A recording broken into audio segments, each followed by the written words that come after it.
Ok, buonasera a tutti, So sono good evening, everyone. I'm Emanuela Pluchinota, and on behalf of the CARE agenda cura of the Italian Buddhist Union, we want to thank you for being with us today. Have been so numerous. Today is the second evening of the conference cycle called Looks. So we have many conferences online with experts and professionals to give different points of view on the topic of living and dying, on awareness that is necessary to make our life more significant in any moment, even in the moment when we are more vulnerable, or our dear ones are more vulnerable, or our patients are most vulnerable. So we're very honored today to have Frank Ostaseski with us. Good evening, Frank. Frank is a Buddhist teacher of international fame. He's a co-founder of Zen Auspice Project and founder of Mesa Institute. The institute was set up to provide education on the spiritual dimension of living, dying, and change, even through training of healthcare people. Frank has held conferences at the Harvard Medical School, Mayo Clinic, many different companies such as Google and Apple. And in 2018, he received a very prestigious award from Humanities Award of the American Academy of Hospice and Palliative Care. He accompanied many people in the process of dying and trained many professionals that are working in this field. His latest book, which has been published in Italian, is called The Five Invitations. In Italian, has How Death Can Teach You to Live Fully. Mondadori is the publisher. There is also a newer publisher with a different cover.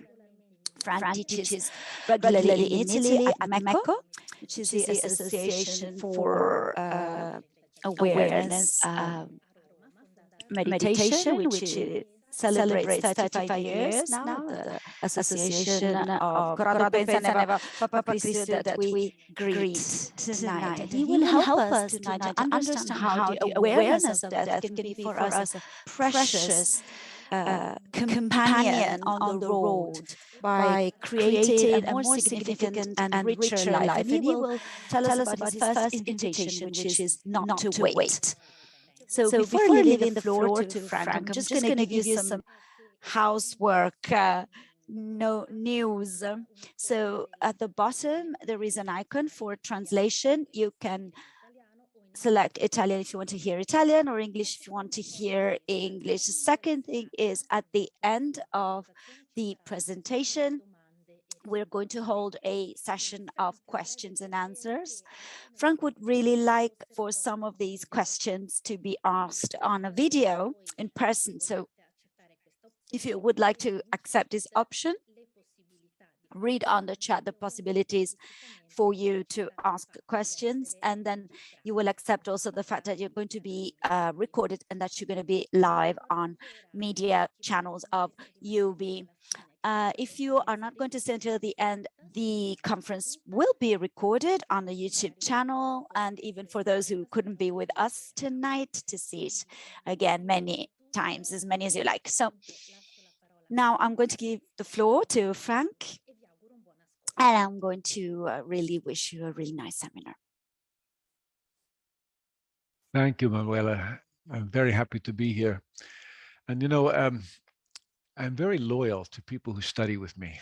I'm very loyal. And so when people practice with me, as Emanuela has, and they ask me to do something, I try my very best to say yes.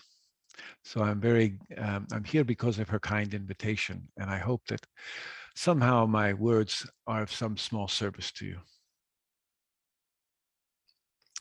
And I want to thank Isabella, who's translating my English to Italian. She's going to make me sound much more intelligent than I am, I think.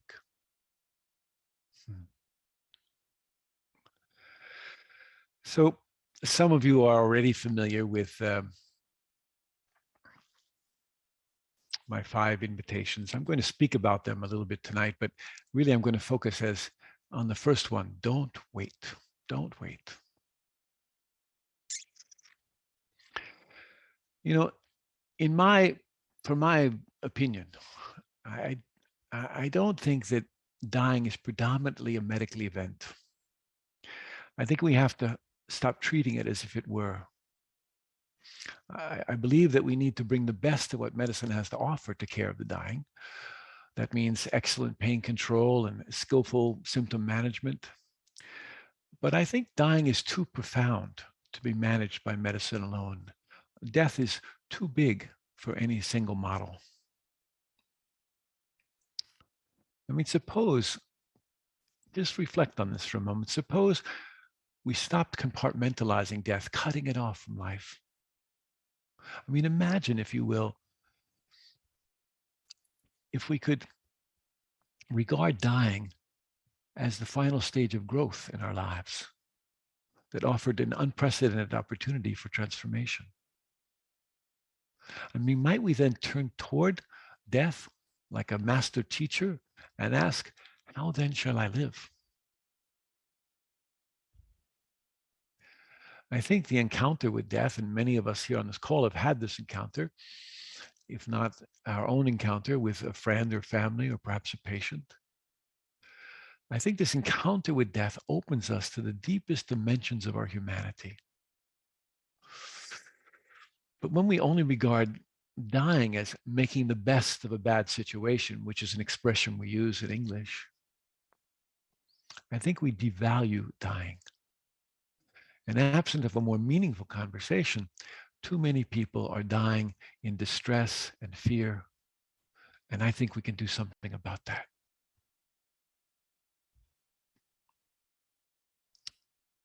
It seems to me that we've outsourced discussions about death to doctors and nurses and priests and funeral directors.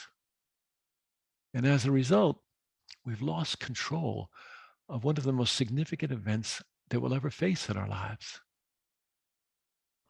We've over-professionalized it. We've mystified the process of care. We've come to doubt our innate wisdom and compassion. And so I think many of us have become frightened.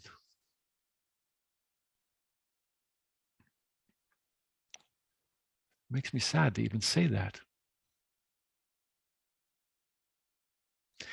I think dying is much more about relationships.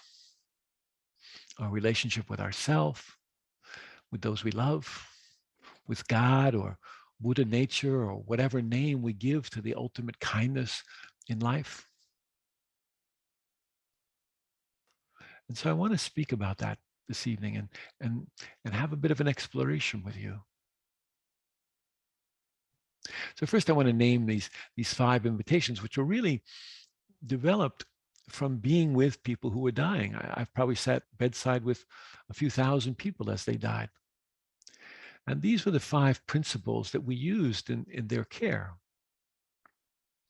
The first is don't wait. And the second is welcome everything, push away nothing. And the third, bring your whole self to the experience. And 4, find a place of rest in the middle of things.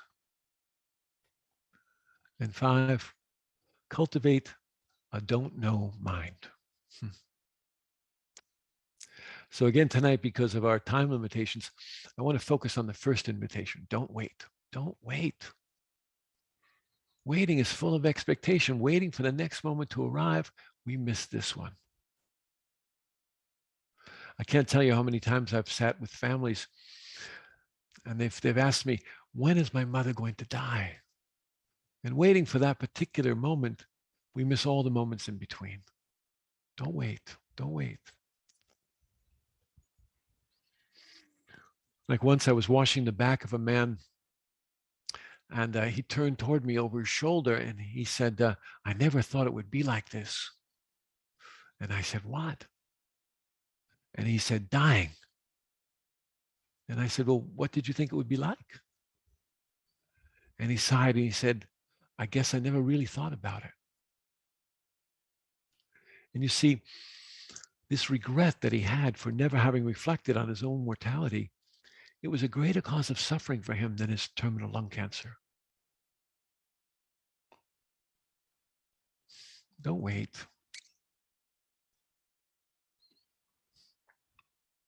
I mean, that's the elephant in the room, right? The truth we all know, but agree not to talk about. You know, we try to keep it at arm's length. We project our worst fears onto it. We joke about it. We try to manage it with euphemisms. Or we sidestep the conversation or try to avoid it completely.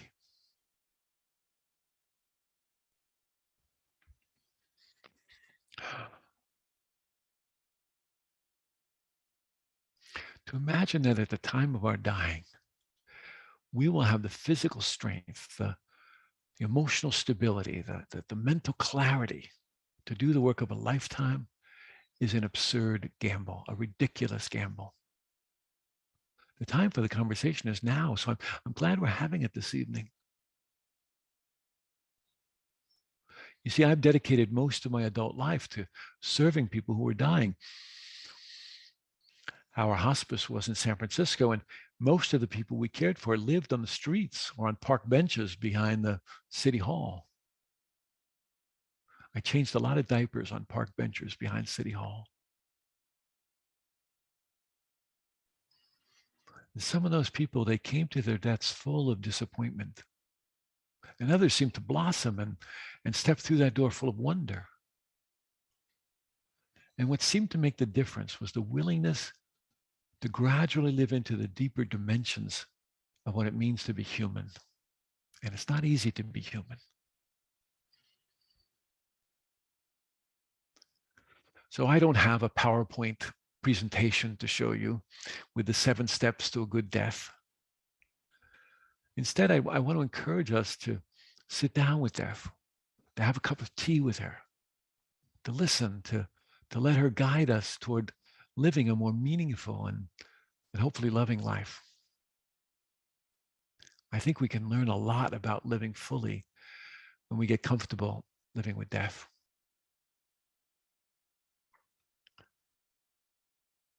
That's the secret teacher, hiding in plain sight. And she helps us to discover what matters most. And I think the really good news is we don't have to wait until the end of our lives to discover the wisdom that death has to offer.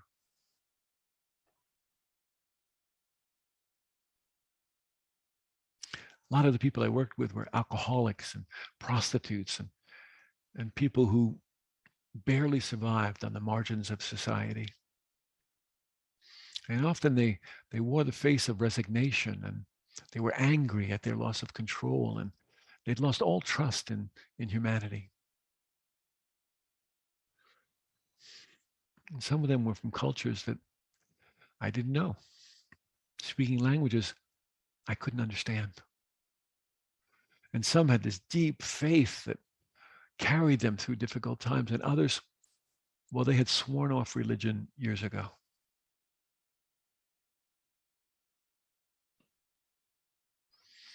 There's a man I like to speak of. He was a Vietnamese man named Nguyen. And he was very frightened of ghosts. And he kept saying that in this hospice, there were lots of ghosts. And I said, well, many people have died here. And his roommate was an African-American man, Isaiah. And he used to speak every morning about having had visits from his dead mother. I don't know about these things, but I know that they were quite an interesting pair of roommates, those two. There was a hemophiliac father that I worked with who'd contracted the HIV virus from a blood transfusion. But the year before, he disowned his gay son when his son had announced to him that he was HIV positive. But now, at the end of life, father and son were both dying of AIDS, lying next to each other in twin beds in a shared bedroom, being cared for by Agnes, the son's mother and the father's wife.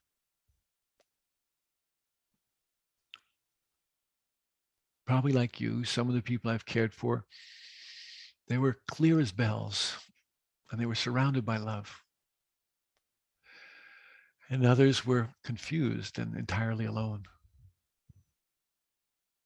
Alex, who I knew, who lived without the support of friends or loved ones, got confused one night from his AIDS dementia, and he climbed out onto the fire escape outside his house and he froze to death.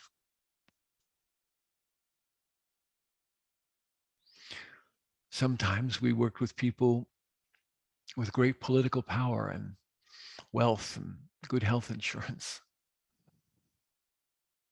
And other times with refugees with little more than the shirts on their backs. And what I remember was that for some, dying was actually a great gift. They made reconciliations with long lost family members, and they freely expressed the love and forgiveness that they'd wanted to all their lives. And they found kindness and acceptance. But others, they turned toward the wall in depression and hopelessness, and they never came back again. All of them were my teachers, all of them.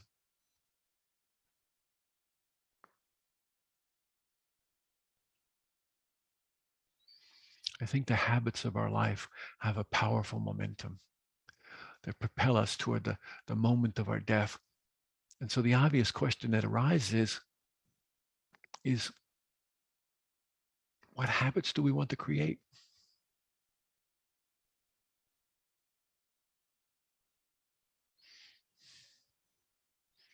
Imagine if we shifted from our avoidance of our mortality to embracing the truth of our mortality. I think that we would suffer a lot less and we'd live with less fear. And maybe one of the practical outcomes would be that we save billions of dollars that our healthcare systems are spending on medical interventions that aren't actually life-giving.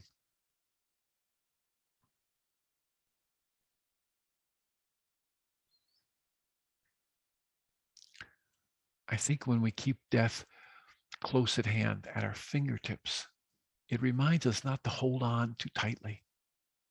And maybe we take ourselves and our ideas a little less seriously, and we let go a little more easily. I think when we recognize that death comes to everyone, not just as an idea, but in our bellies, in our hearts, and we know this, I think we begin to appreciate our common ground with one another. And I think this might help us to be kinder and gentler, not only with ourselves, but with each other. You see, I think dying is inevitable, but also intimate. And I've seen ordinary people like you and I develop profound insights at the end of their lives that help them to emerge as something larger and more expansive and more real than the small separate selves they'd previously taken themselves to be. This isn't a fairy tale. I'm not romantic about dying, but I see this regularly occurring in people in the final months or weeks or days, sometimes the final moments of their lives.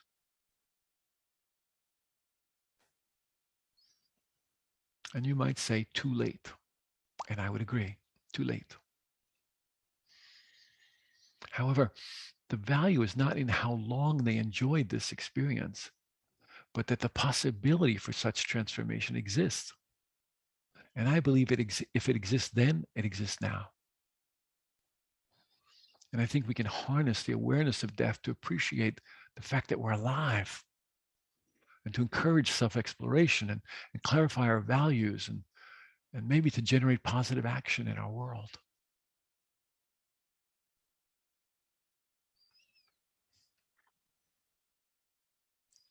What becomes undeniable when we sit with people who are dying is that impermanence is in the nature of life. It's woven into the very fabric of existence. Things are always coming together and falling apart, and not just at the time of death. And I think it's possible to hold it all in love and compassion.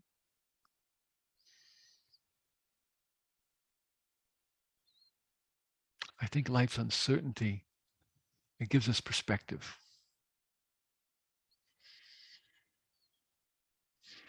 When we recognize the precariousness of this life, we also come to appreciate how precious it is. And then we don't want to waste a minute. Then we want to enter our lives fully and use them in a responsible way. So I think don't wait is a pathway to fulfillment. I think it's an antidote to regret. I think embracing the truth that all things inevitably must end encourages us not to wait in order to begin living our lives in a manner that's deeply engaged. And we stop wasting our time on meaningless activities. And instead of pinning our hopes on a better future, we focus on the present, on being grateful and for what we have right in front of us, what's here right now.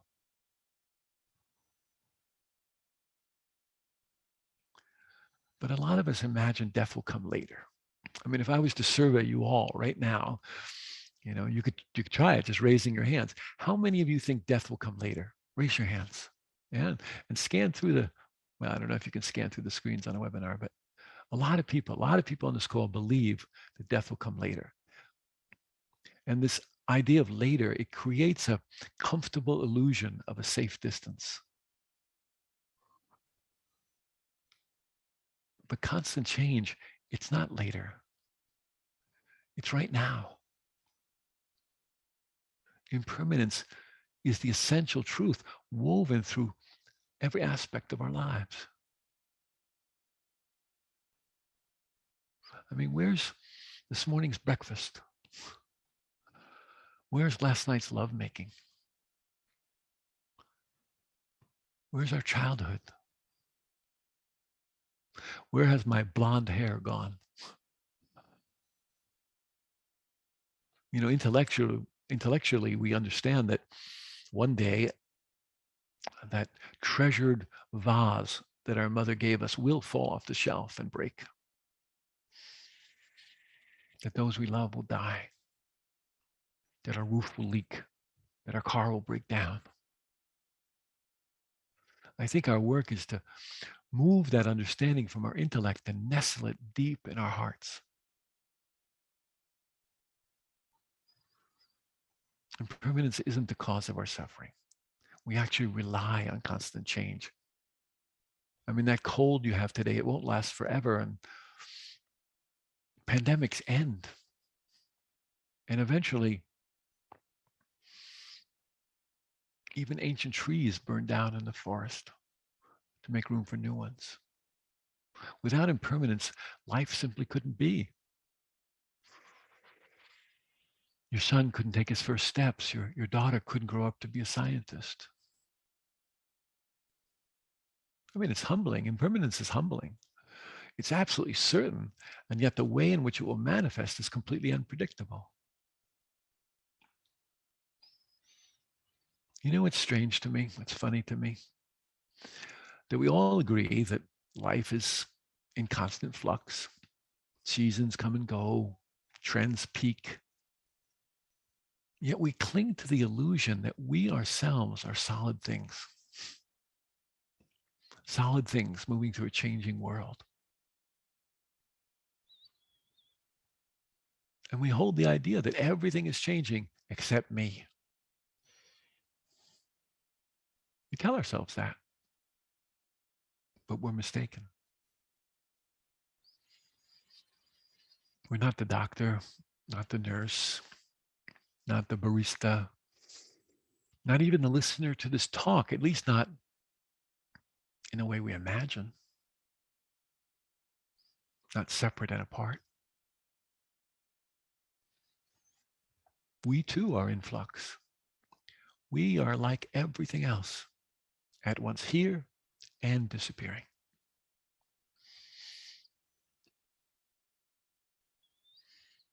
A few years ago, I was in Japan at the height of cherry blossom season. And these exquisite, delicate flowers, they cover the hillsides. But the flowers only last for a few weeks. Or in the northwestern part of the United States where I teach, outside the cabin where I stay, there are these little tiny blue flax flowers that last only a single day.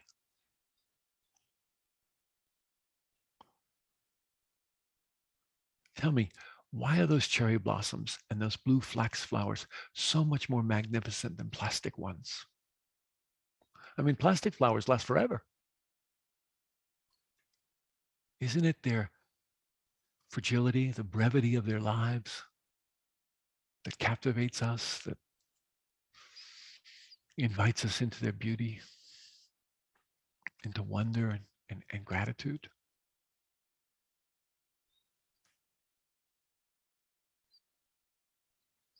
You know, there's this phenomenon that happens among those who are newly diagnosed with cancer. They don't often speak to their doctors about it, not even to their families often, but they speak to other people with cancer. Sometimes they speak to me about it. And they call it a secret gratitude. And I'll let you in on the secret. After the initial shock of diagnosis and prognosis has been received, after that subsides, that shock, many express a kind of relief to me. Life-threatening illness has given them perspective.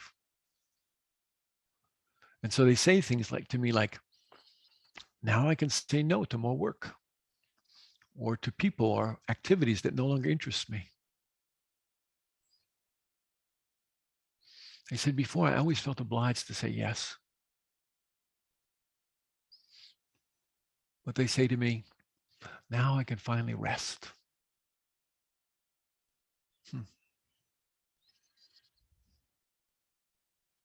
There's a story I like to tell about a woman in her hospice named Adele.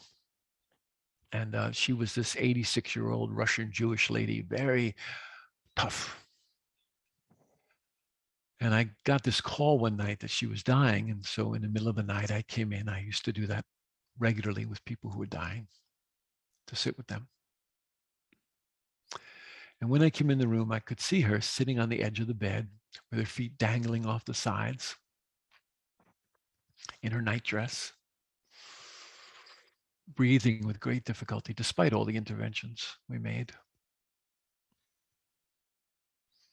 There was adequate oxygen and morphine on board to help relax her breathing. But still, every in-breath a struggle, every out-breath a struggle. There's a labor to dying, just like there's a labor to getting born. And this wonderful nurse's aide was sitting next to her on the bed, and she said to her, Adele, you don't have to be frightened. We're right here with you. And Adele, who was this kind of tough lady, she said to her, honey, believe me, if this was happening to you, you would be frightened. So I stayed in the corner on the couch, you know. And a few minutes later, the same nurse's aide, very kindly trying to reassure her, said, you look a little cold. Would you like a blanket around your shoulders? And Adele shot back, of course I'm cold. I'm almost dead. I hope I have half the tenacity of this woman when I'm dying. So sitting there on the couch watching all this, I noticed two things. The first was that Adele didn't want any nonsense. She didn't want to talk about tunnels of light or Buddhist Bardo teachings. She wanted genuine, authentic, real relationship. And the second thing that I noticed was that there was struggle, and it was manifesting in the breath. Every in-breath struggle, every out-breath struggle. And so I pulled my chair up very close to her. I knew her for some months, so I could be very honest with her. And I said, Adele, would you like to struggle a little less? And she said, yes. Now, Adele didn't care anything about Buddhism or meditation or any of these ideas, but she was highly motivated in this moment to be free of suffering. So she thought she'd give it a try. So I guided her attention to that gap, that pause between the exhale and the next inhale. And I encouraged her to rest there, to put all of her attention there. And so we would breathe together. I didn't guide her in that breathing. I just, as she would breathe in, I would breathe in. And as she would breathe out, I would breathe out. I just accompanied her.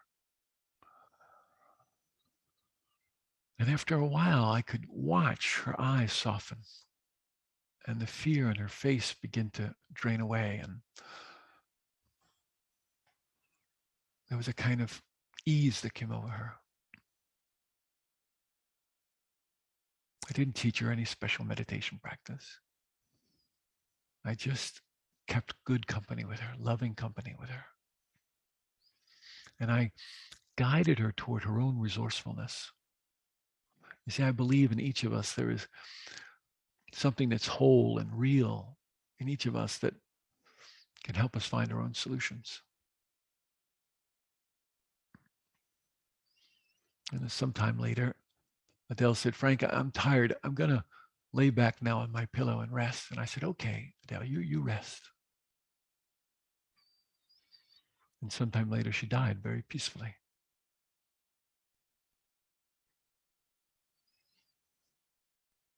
Do we have to die before we can rest in peace?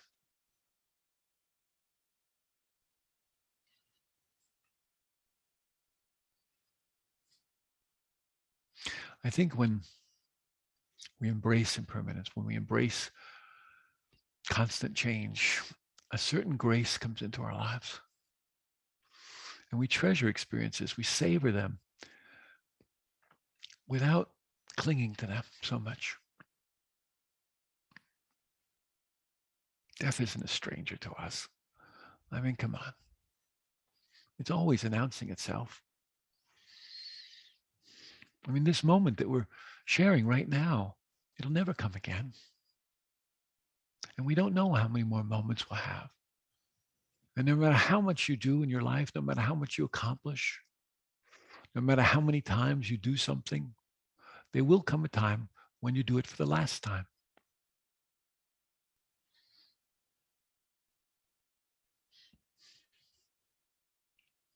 You have this one opportunity to fall in love with existence. Why not step fully into your life?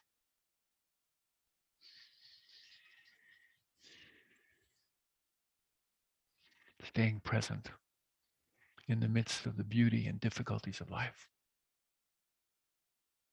All of our relationships will end in separation. The people we love will die. For me, the question becomes, how do I want to care for them now? Don't wait. Don't wait.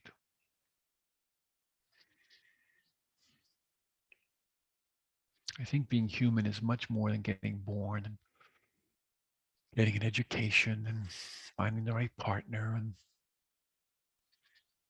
getting a nice house. I think it's an invitation to feel everything, to come into direct contact with this strange and beautiful, horrible, and perfectly ordinary thing we call life. It's an opportunity to be conscious of the fact that some of us will make love while others make war. That's evident to us in these days. And to recognize that there are babies like my granddaughter born into loving arms and caressed by a mother who kisses a bright future into her child's cheeks every day.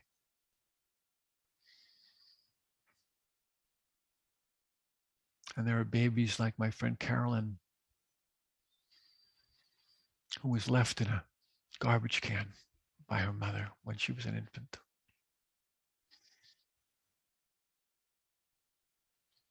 and to know that in America there are teenagers who are being shot in American schools, and others who are speaking truth to power.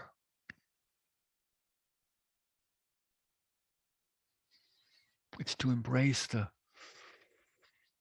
night screams of children in Ukrainian children in refugee camps, and the giggling of children in living rooms who are making tents out of couch pillows and bed sheets.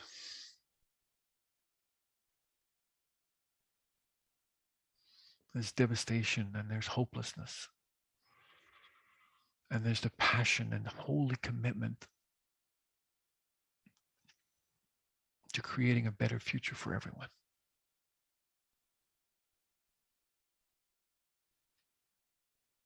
It's me speaking and you listening, and the separation that appears to be between us.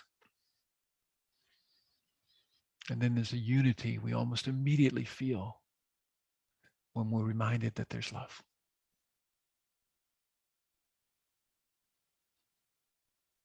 Don't wait. Don't wait.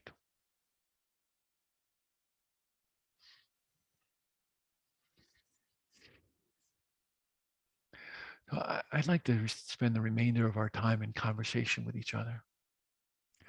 And as Manuela spoke earlier, I'd like to have the opportunity to speak to you in person if you're willing to do that, willing to be recorded. I'd be very grateful for that.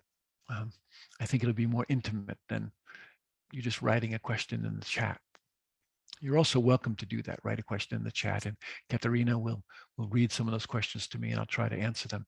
The problem with questions in the chat is that they get a little conceptual. They're often how-to questions. And when I don't have the details, I can only answer them in the most general way. So I'd prefer that if you're willing, that you raise your digital hand, and you can do that by at the bottom of your Zoom screen. There's usually a link, or excuse me, an icon that says more or something like that. And if you click on that button, you can find there an icon to raise your hand. And then what will happen is we'll call on you and we'll do what's called promoting you to panelist, which means that we'll be able to see your video and hear you.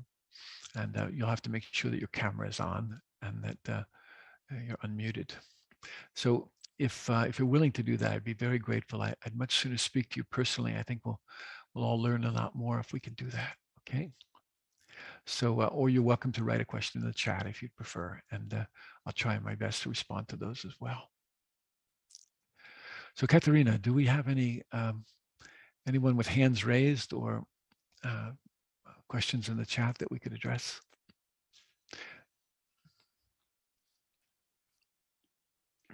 Buongiorno. Buongiorno. Ciao Frank. Intanto. Good evening, everyone. Hello, Frank. Thank you for being with us. For us, it's very important what you have said to us. It goes straight to our heart. You talked about going from the head to the heart, but you come straight to our hearts.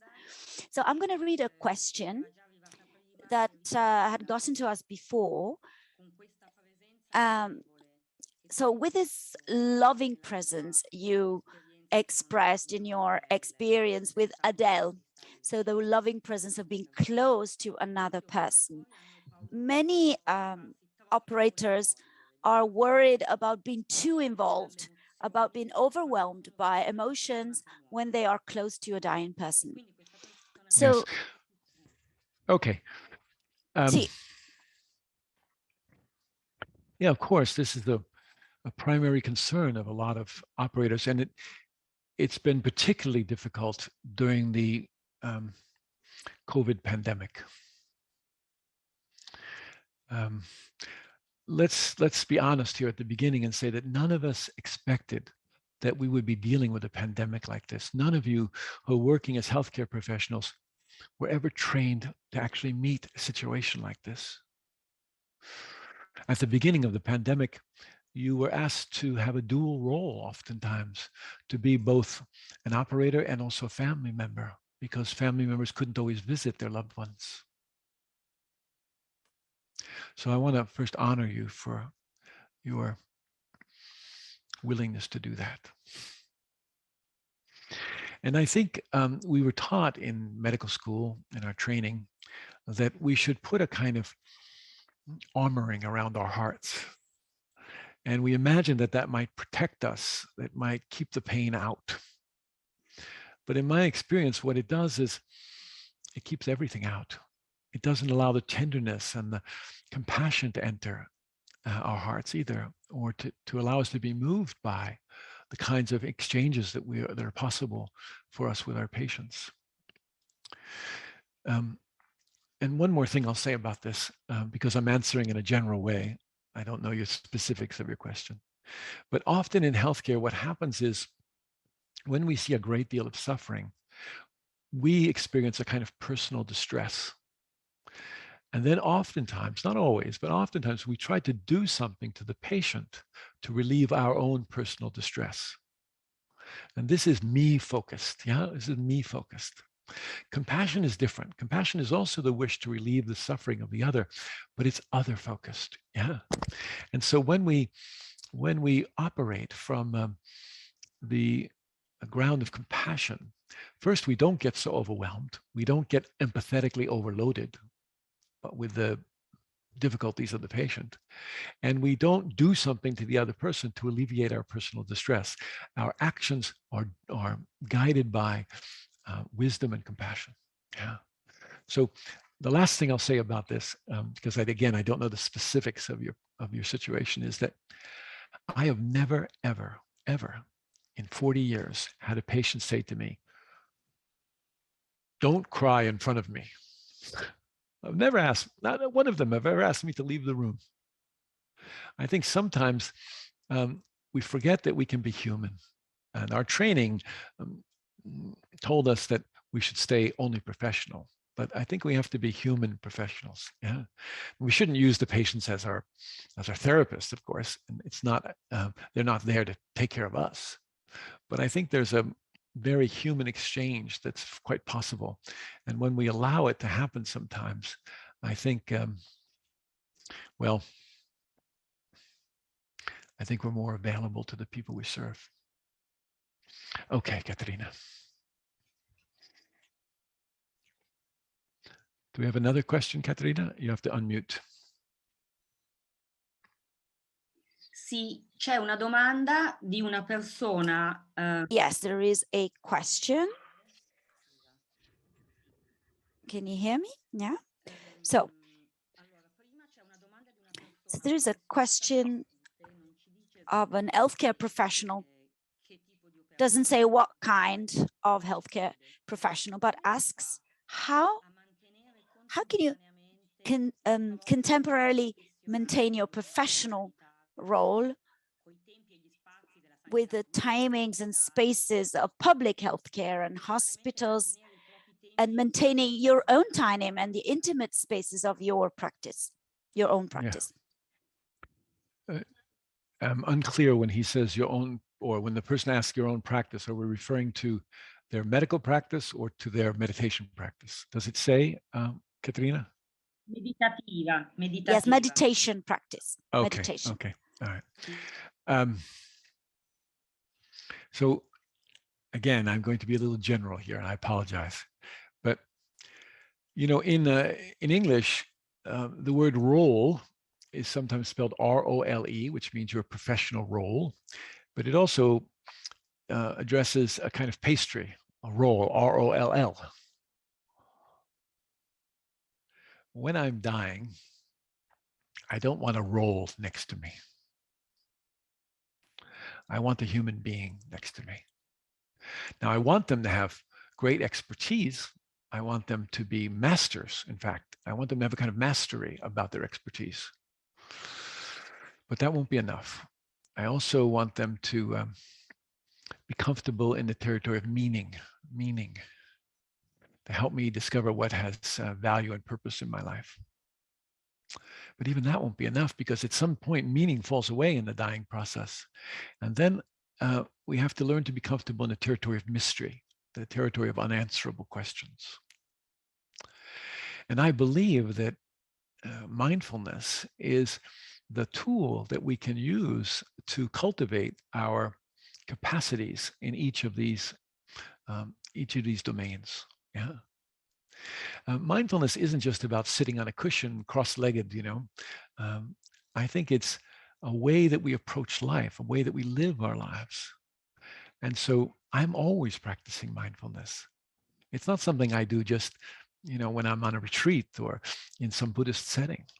I'm always practicing mindfulness. Right now, speaking to you, I'm trying my best to stay attentive to my own experience, and also to the questions that are arising, so that my response comes not just from, some technical know-how, but from a deep wish to be of service to you. So practice mindfulness all the time. But don't imagine that it has to look the same way it looks when you're on your meditation cushion. Okay? Okay, Katerina, maybe there's another question, if you could speak it briefly. Yeah. C'è una domanda. Yes, there is a question about a personal experience. There is a person that is telling us that their parents died 1 month, one after the other. So first the dad died, and after the dad died, the mother started not eating, not speaking anymore. She was shut down. She wasn't communicating with one daughter or with the other daughter. So this person is wondering, how is life of the person who wants to go to the loved person? Probably the mom wanted to die to reach the dad. So I read it exactly like it was written. Okay. So does it have a name on it, Katerina? Is it signed? I think you're muted, Katerina. Alessio. Si chiama Alice. Alex. Alice. Okay. Alessio. Alessio. Okay. Sì. Alessio. Sorry. Alessio, first, I want to, I wish I could see you, Alessio, because I really want to express my sorrow for your loss, and that you had 2 losses so close together. As you're suggesting, it's not so uncommon when one partner dies for the other person to die shortly after, sometimes in a matter of months, sometimes even shorter, certainly in a period of years. And I don't know that it's a wish. Maybe it is, and some people, I suppose it is, but I think also it's difficult to know how to continue in life without the person that we've loved. You know, one way I speak about grief is that grief is a love that has no place to go. It's a love that has no place to go. And sometimes when our partner has died, our spouse has died, we have that experience. Yeah. And so we can't talk someone out of that, but we can help them to discover another way of experiencing that love. And so one way, of course, is to invite them to share stories about the loved one who's died, and to, even if it's a story you've heard before, they may need to tell that story 10,000 times. So be willing to generously listen to the stories of people who have lost a loved one, and try not to fix it. Try not to step in with any advice or any solutions.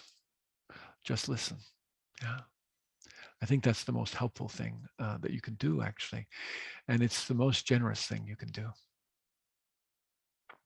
And sometimes when that kind of storytelling is allowed, people can find other ways to express their love for someone who's died. For example, I know a woman who talked about caring for her grandchildren after her spouse had died, because she knew he would have loved to play with them. And so she would play with them as a way of honoring him. So sometimes there can be a kind of, we can discover something like that, that there's another way for people to experience their love for the person who's died. Yeah. And encourage them to talk to them, talk to the person who's died. I think this is really important. I know that some people think this is crazy, but I don't. I think it's natural, you know. Make sure you have a place in your house when someone has died that we can put their photograph, and when you can walk by every day and talk to them, and share with them a little bit of your day. I think that's a very skillful and lovely thing to do, actually. So since I'm answering generally and I don't know the specifics of your situation, that's the best I can offer at the moment. I hope it's of some small help. Okay, do we have any people who have raised their hands? I'm curious to speak to some people who have raised their hands, and they might be willing to speak on camera with me. Is there anyone who's willing to that? Be brave, please be brave. Yeah. Come on, don't be scared. I won't bite, I promise. Yeah. So raise your digital hand and someone will call on you, and then we'll have a chance to explore together, okay? You don't have to have a big important question, and you don't have to have a tragedy in your life. It could just be there's something you want to share. So if you have that wish, please make a point of raising your digital hand. Manuela Ferrari, quindi credo che... There is someone who wants to ask a question, Manuela Herral, so I think you can give her the floor. Can someone give her the floor? Our technical people will give you... Make sure your camera is on, Manuela. Can our technical people do that?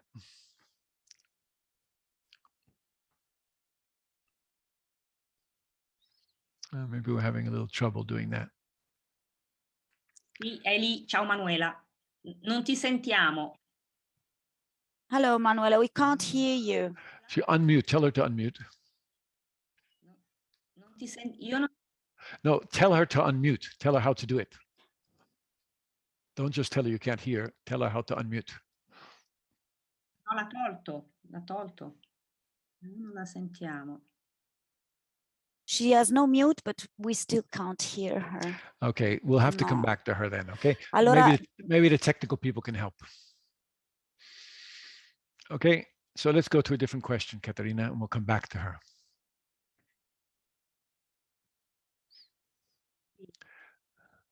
Allora, intanto Manuela potresti scriverla, poi torniamo da te. Manuela, maybe you could write your question and we can come back to you. There is Maria Teresa, Frank. Katerina, can you just ask the next question? Thank you. Yeah, she's reading another question while we're waiting for Manuela. Good. So Yeah. there is another person called Maria Teresa. She's asking, okay, according to you, what do people who die by themselves in a violent way experience? I lost a 27-year-old son in a car accident, and I always think about his death by himself. Yeah. Well, I don't have a crystal ball, so I cannot tell you exactly what he experienced. But I believe that there are conditions in the dying process that are conducive, helpful to our opening, even in sudden death, even in sudden death. You see, when death comes, all of the ways we have defined ourselves, I'm a mother, I'm a father, I'm a barista, whatever it is, all of these identities are stripped away. And then we come to something much more fundamental and real and essential in our lives. And I don't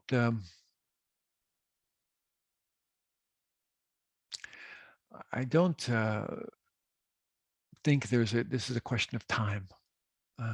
When we're dying, in a way, time stands still. It doesn't It doesn't progress in its usual way. So there can be, for people who are dying, a kind of timeless space that they enter into. I've seen this many, many times. And so perhaps this was so for your son. And the last thing I'll say is that we never die alone. We never die alone. Just as when we're sitting meditation, I remind my students that they are never sitting by themselves. They are always sitting with and for all beings. And I believe that in our dying process, it's like this as well. Yes, we don't have the loving company of our family close by us, but I think that we feel the greater connection with a kind of universal consciousness that is available to each of us, not only in our dying, but in this moment right now. So I hope that this was so for your son. Yeah.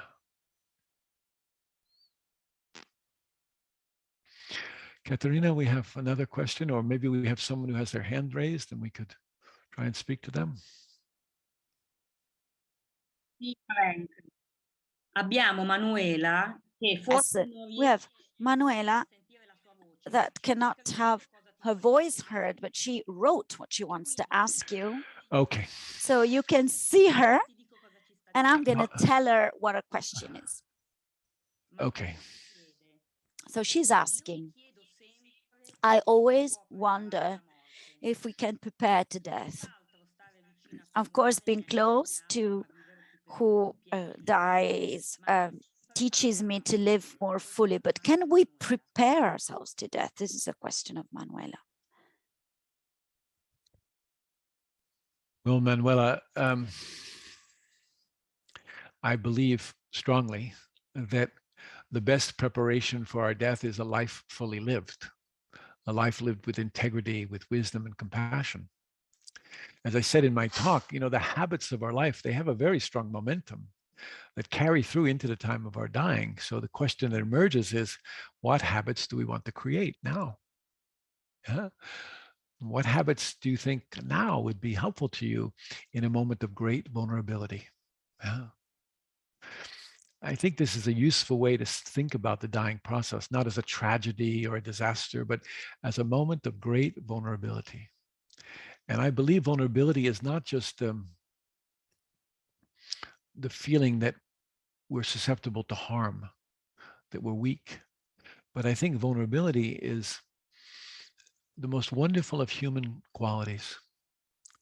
It has for me a feeling of porousness or transparency. It's a quality of openness. And so how do we meet such openness in our life? How do we meet such porousness in our lives? How do we meet such transparency in our lives? I think these are ways that we prepare for death. And of course, by turning toward the truth of our lives, by observing constant change. One very simple exercise we can do is to follow or observe the way in which we meet endings, the end of a meal, the end of a conversation, the end of a day. How do you meet endings? I think the way we meet endings shapes the way we meet the next beginning. So we can study this even in the exhale. How do we meet that gap that Adele met between the exhale and the next inhale? Do we try to micromanage it, or do we trust that the next inhale will emerge? So study endings. I think that's a good preparation for death. Okay. Okay, do we have anyone else whose video is working? Or if not, we have to go to a written question. Okay, Caterina, maybe Frank, abbiamo una domanda scritta. Yeah, okay. We have another written question. I'm going to read it to you. Yes, I Fiorella understand. is asking, what do you think about so much suicide in young people and the guilt that stays with the parents? Oh, Fiorella, this is why I wish I could talk to you. Because to answer such questions generally is not very helpful. I think it's better if we understand something about why you're asking the question. Yeah? And you might not be able to share that with us. But I think we have to appreciate that oftentimes when a suicide occurs, and here I'm not speaking about physician-assisted death, I'm speaking about a suicide. It's very different. I think we have to appreciate that suicide often is the best option that someone has, that someone can consider is a better way to say it. In other words, sometimes people can be very frightened or very confused or very lonely or struggling with some kind of problem, and ending their life is the only solution that they can come up with. And so we have to appreciate that what motivates that action, where that action comes from, that they may have been frightened or confused, for example. And I think the other thing that's useful is that in our culture, we have a lot of shame around suicide. We tend to blame not only the person who's died, but often their family. And I think we have to remove this sense of shame and blame. People die in many different ways, and suicide is one of the many ways that people die. And I don't think it's shameful. I think it's simply the way in which that person died. Yeah. And so for a family member who's had a child who's committed suicide, I think it's important to be able to be willing to feel it all, to be willing to feel grief not just as sadness, but also as numbness and sometimes a feeling of shame or blame, to be able to meet each of these qualities of grief that are in front of us and to embrace them. I think of grief as a kind of constellation of experiences, not one single experience.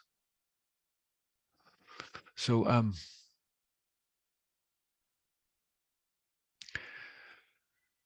I imagine as a parent, I imagine I would love my children. And even if their child chose this way of dying, I would continue to love them. Yeah. Even though it might be confusing to me at times. That would be the most important thing. Yeah. Okay. We have a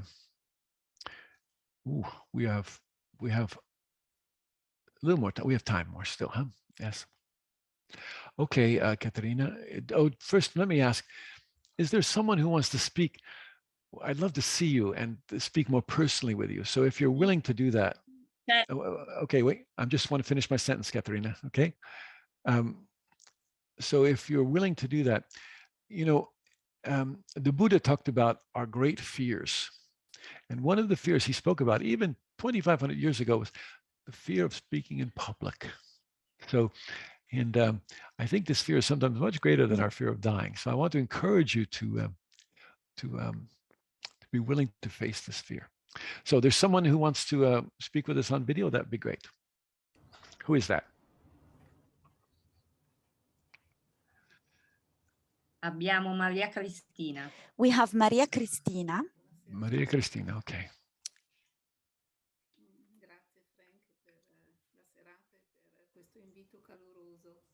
Thank you, Frank, for the evening and for the invitation to talk. I don't have a particular experience,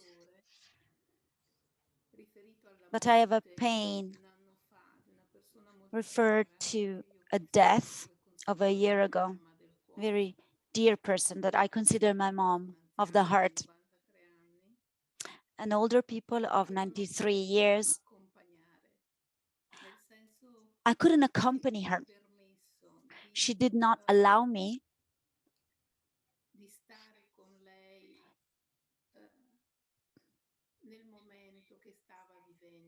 to be with her in the moment she was going through. So maybe fear, not knowing. Mm-hmm.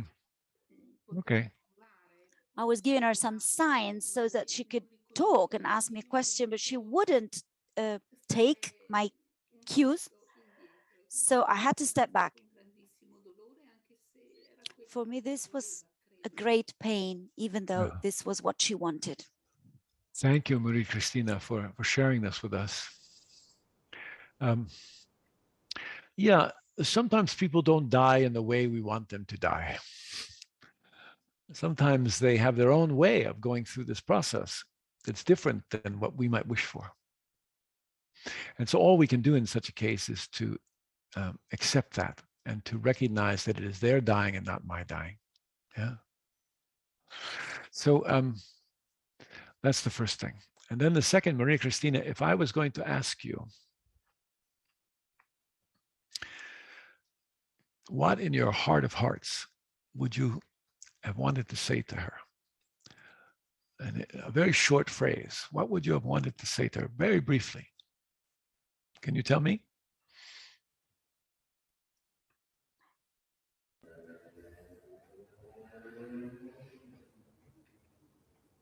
Sono qui. I am here.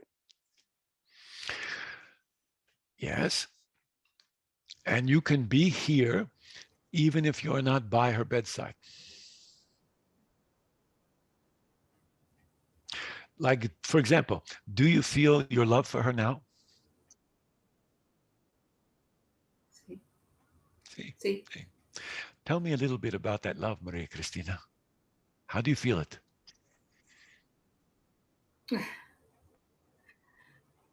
Mi commuove. I feel moved. Ho un grande dono che lei mi ha lasciato, era una persona I have a gift. She left me. molto gentile, molto tenera, molto riservata. She was very kind, very tender. Forse un mese prima di morire, And a month before dying, un pomeriggio mi ha guardata, io andavo a trovarla non troppo spesso, 1 o 2 volte a settimana perché era molto stanca. one afternoon I saw her. I only saw her once or twice a week. She was always tired. Quel pomeriggio mi ha guardata e mi ha detto, That afternoon, she looked at me and said, I love you. Beautiful, Maria Cristina. Thank you for sharing that.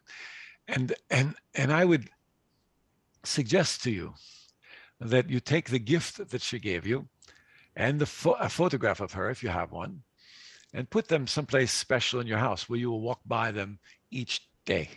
Huh? And as you walk by, just very casually say, hello, nice to see you. I'm remembering you today. I am here. I am here. Huh? That's your prayer. Walk by. Hello, how are you? I am here. I am here. Huh? And just those words are enough. Huh? And then to carry what you learned from her love for you, and also whatever else transpired in your relationship, to carry that into your life. That's the way you honor her. Huh? To bring it into your life with other people. That's important. Thank you, Maria Cristina. Thank you very much for your sharing. Okay.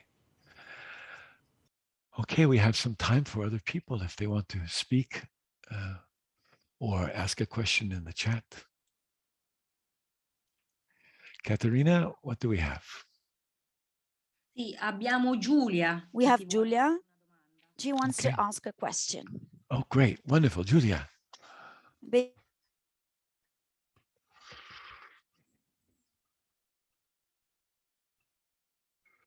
Julia, is your camera on?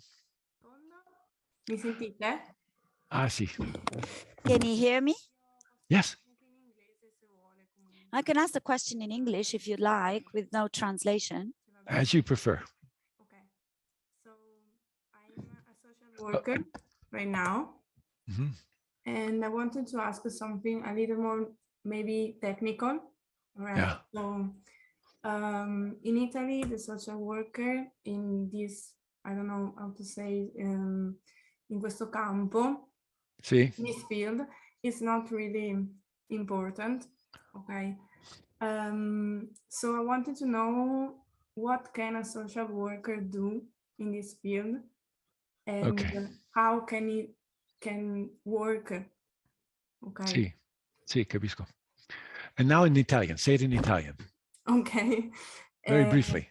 Ok, sì, no, sono un assistente sociale, volevo capire che ruolo può avere questa figura nelle cure palliative, o comunque diciamo in questo tema She's qui. just repeating the question Yeah. in Italian. Qua in Italia non è così considerato come figura importante in questo campo qua. Okay.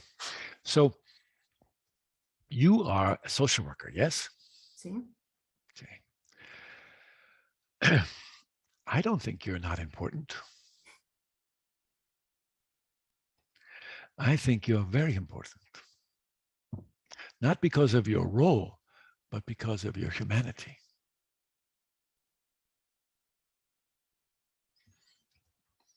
Can you hear me? Sì, sì, sì. So don't underestimate the power of simple human presence. When you're at the bedside, doing whatever tasks you've been assigned to do, completing forms or whatever else you have to do in your job, don't underestimate the quality of your presence with a person or family that's dealing with life-threatening illness. Yeah. Mm-hmm.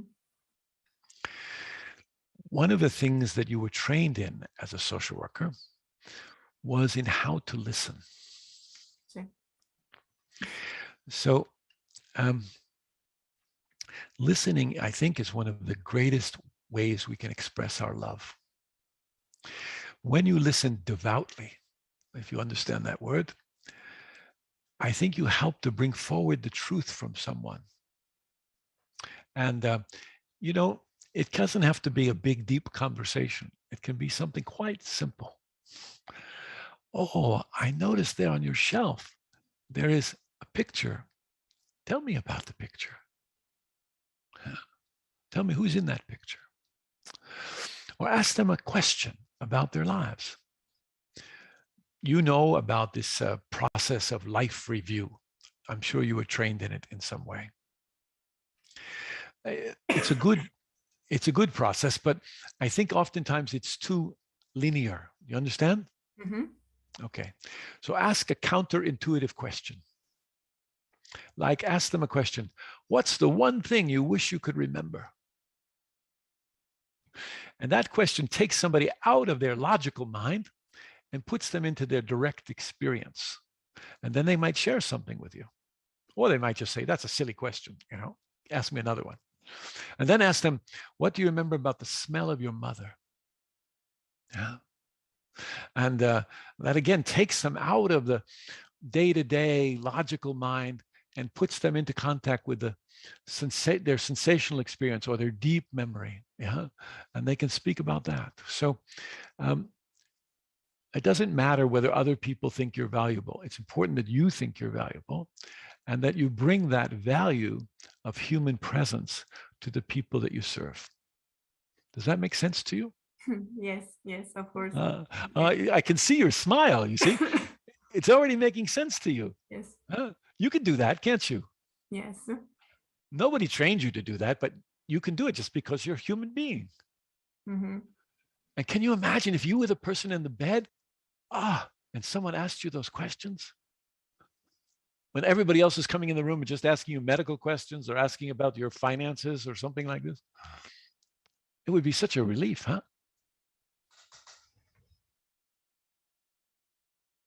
So try it. Practice right now. Ask me, imagine I'm the person in the bed. Okay? Mm-hmm. All right. Okay. And you're there. You're the social worker. You've come to visit me. Don't ask me any social worker questions. Just ask me a human question. Anything at all that interests you. Let your heart speak. Don't let your head speak. Sì. Qual è stato il giorno più bello? What was the best day when you laughed more in your whole life? What a wonderful question.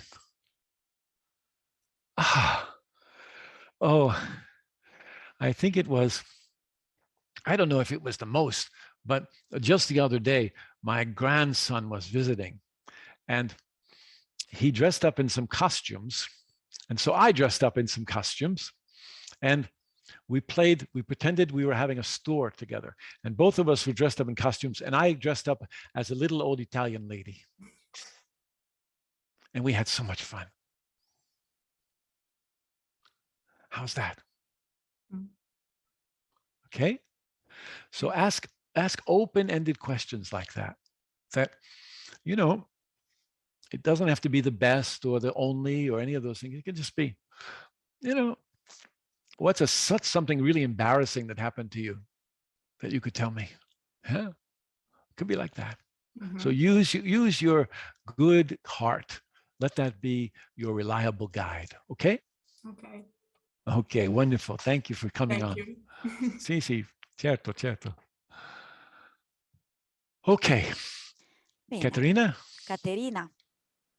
you see, people, it's not so frightening when you come on the video. It works okay. No one bites you. Okay, Caterina, do we have another question from someone? Allora, sono timidi in video, ma ci stanno scrivendo delle domande. Okay, not in video, but they are writing. Okay. Okay. Allora, Silvia So chiede, Sylvia is asking, c'è una maniera is there la rabbia che a può way to scorgere heal anger that can arise in people when suffering is a lot, or when this suffering stays for a long time? And is there a way to help to make peace with what cannot be healed and cannot be changed? Oh, it's a good question. But I hear a question under the question, which is, this person's anger is uncomfortable for me, and I'd like it to go away. How can I make it go away? You see, I think anger has an important role to play when we're dying. And I think one of its roles, or one of its values, I should say, not a role, has an important value when we're dying. And part of the value is that in anger, there is strength. Like if everybody on the call can just remember a moment when they were angry, right? And maybe you could feel it in your body, like maybe your back was very straight and rigid, yeah, and your head was up and your jaw was tight, yeah. But if you let yourself just don't judge it, just feel it, you might recognize that there's strength in that expression in the body, yeah. And we need that strength when we're dying, and we need that strength in our lives when we're trying to, for example, change a habit or face something that's difficult for us. So I think that anger, that strength is very important, but sometimes it's tangled up in the anger. Yeah, and we don't need the anger, but we need the strength. Yeah, but sometimes the doorway to that strength is the anger, and so sometimes I encourage even the anger to come forward. And then when people are very angry, I just point to them. I say, "What's that? What's that?" I've done this with Manuela. "What's that?" And I say, "How's your back feel right now?" "Oh, it's strong. It's a little rigid." And I say, "Yeah, okay, feel the strength." And I encourage that experience of the strength to come forward. And then what you see is that sometimes people don't need the anger anymore. So that's one answer. That's one of the answers. The second is that as a culture, we are uncomfortable with anger. And so we want to manage people's anger. We want them to move through it and get to something that's more palatable for us, more acceptable to us. Yeah. And I think we have to be very careful not to try and manipulate people into an experience that's more comfortable for us. Yeah. Anger is a face of grief sometimes, and it needs to be allowed. It needs to exist. Yeah. Sometimes people feel very betrayed by their bodies, very betrayed by the process of dying, and they are angry with it. They didn't expect it would turn out this way. Yeah. And so if it's allowed, if it's not repressed in some way, then I think anger will follow its course. And sometimes, again, we will find in the anger strength, and sometimes we will just see the anger dissipate and open to some other quality, transform to some other quality. So don't try to get rid of it. Get to know it. Get to know it. Become intimate with it. Okay? All right. We have a few more minutes, Caterina, if we have another question. Sì, ti leggo un'altra domanda. Yes, I'm going to read another question by Simona. Yes. She writes, you started highlighting the fact that you must not wait to embrace death. And this means facing a path of research on ourselves. So what existential question can guide us into this discovery? What existential, question is the one that guides us more, that serves us more? Okay, so I have to tell you, I'm a very ordinary person. I am not a philosopher. So I very rarely ask existential questions. So I ask helpful questions sometimes. Like I said earlier, what's the habit around the way you meet endings? Ask that question. Ask who taught you to meet endings that way? And ask, are you comfortable with that way of meeting endings? Or do you want to change your habit around it? You have the freedom to do that. Yeah? So those are very practical questions. How do you normally meet endings? Who taught you to meet them that way? And are you happy? Are you satisfied with that way of meeting endings? Or do you want to make some change in it? And study it, when you're at a conference or when you're at a friend's house, a party at a friend's house, how do you leave the friend's house? Do you very kindly go around and say goodbye to everyone at the party? Or do you just duck out the door without trying to think that no one will notice when you go? So ask those kinds of practical questions, yeah? And then study impermanence. Study the way things are constantly changing. And not only the things that are external to you, but also the way you are constantly changing. And we begin to then recognize ourselves not as a solid, fixed thing, but as a constantly changing process. And when we know ourselves to be that, then the fact that death comes the fact of our death can just be experienced as another one of many millions of changes that happen in the course of our life. Yeah. So study constant change. I would encourage you to do that. Okay, sorry, I don't have any existential questions. Maybe Manuela has existential questions. I don't have any. Yeah. Okay, Caterina, we have time for one more? Okay, what is the question? Doesn't matter if it's written or video. Just tell me. Allora, ci sono in realtà delle persone. So there's people who lost their shyness at the end and would like to come into video. Good. Okay, let's do one. Okay. Allora, la prima è Alessandra. So Alessandra. Alessandra. Sì, prego, Alessandra.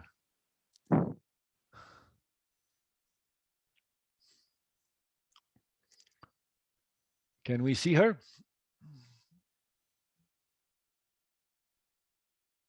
Oh. Sta arrivando. She's coming. Oh, ok. Salve, io sono un'infermiera. Alessandra, brevemente. Eh? Sì. Okay. I'm a nurse.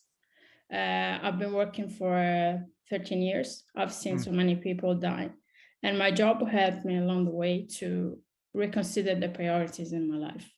Good. I started that as a technical work because we're not trained that much to express our emotions. And what I find very difficult on a certain level is to transform my thoughts into treasures of the heart. Because sometimes the hard skills are much more accepted than the soft skills in our job. Okay. So how can I do that?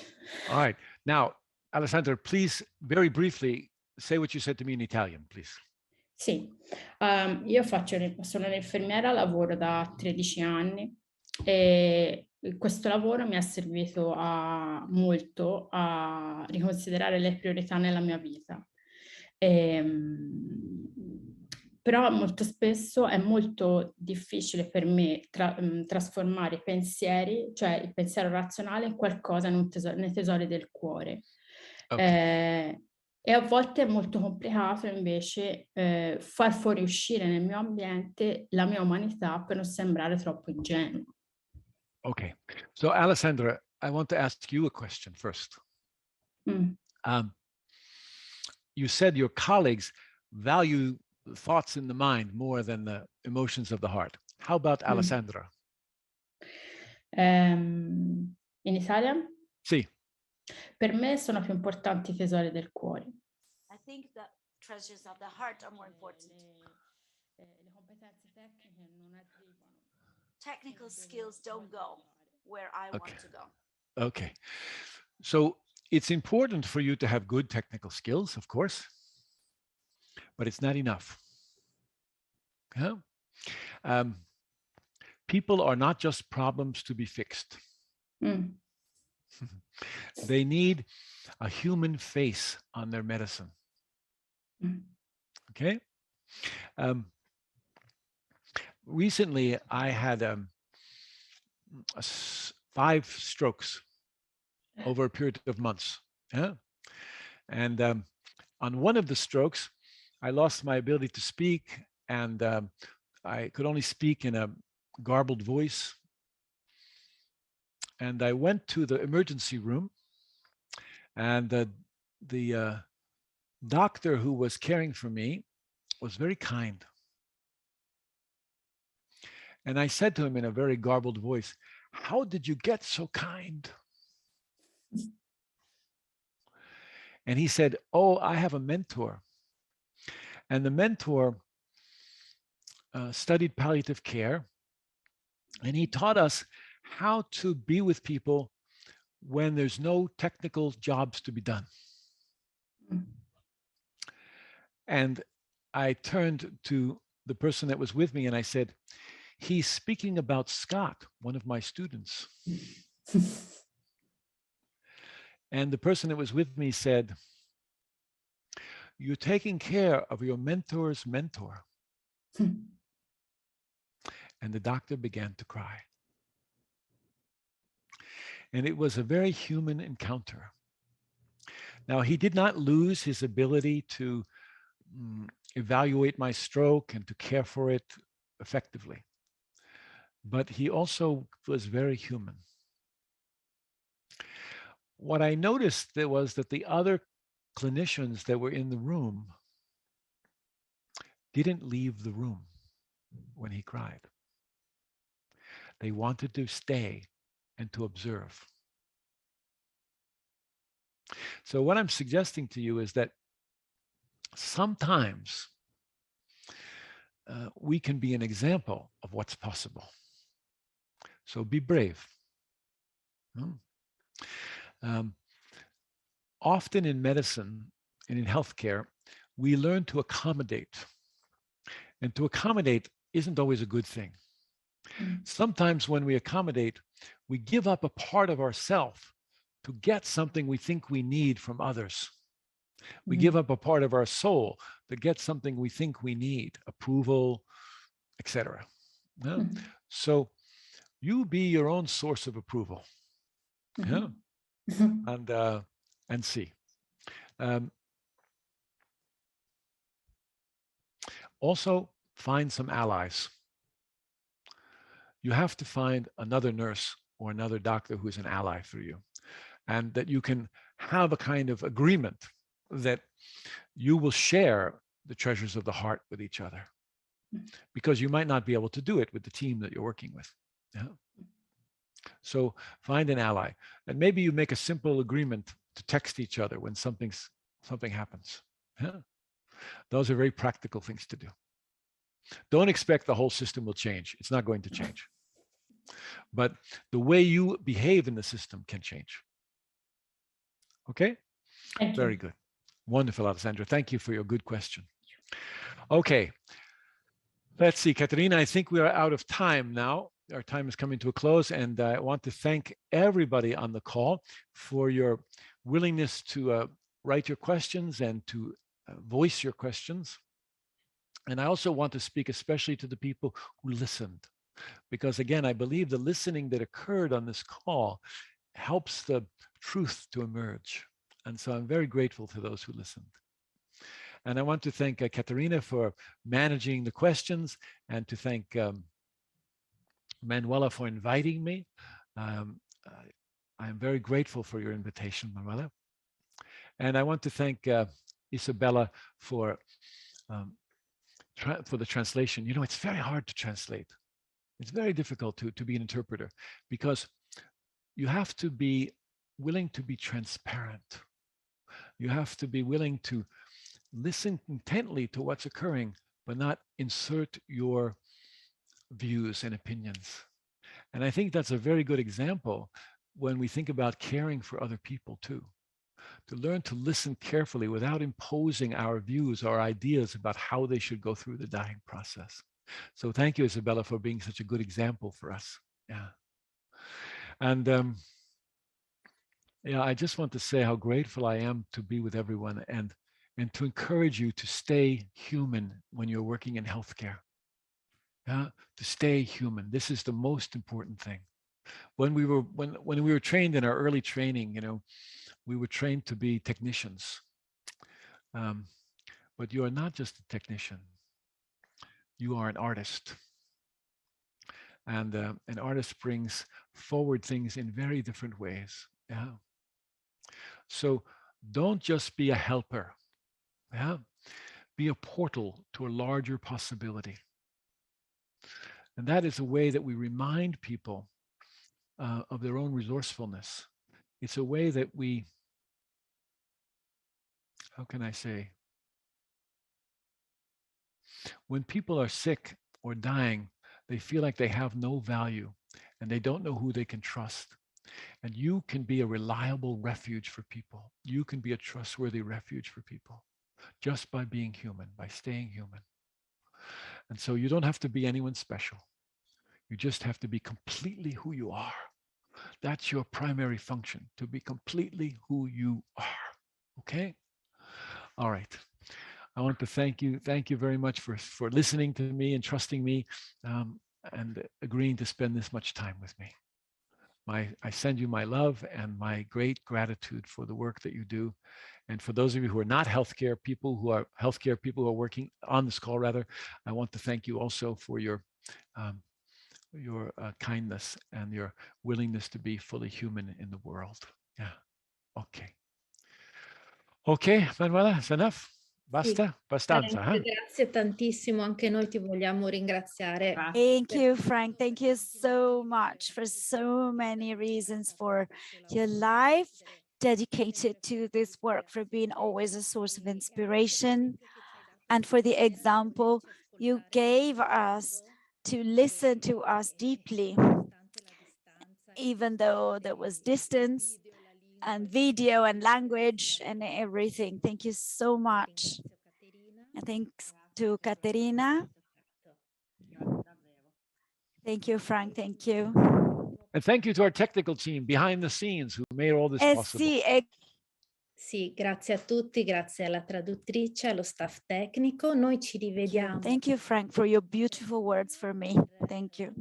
So we're going to see in June for the last conference. For anything, just write to us at cura@buddhismo.it. Thank you, everyone. Thank you, Frank. Good night. Thanks. Manuela, stay on the line, okay?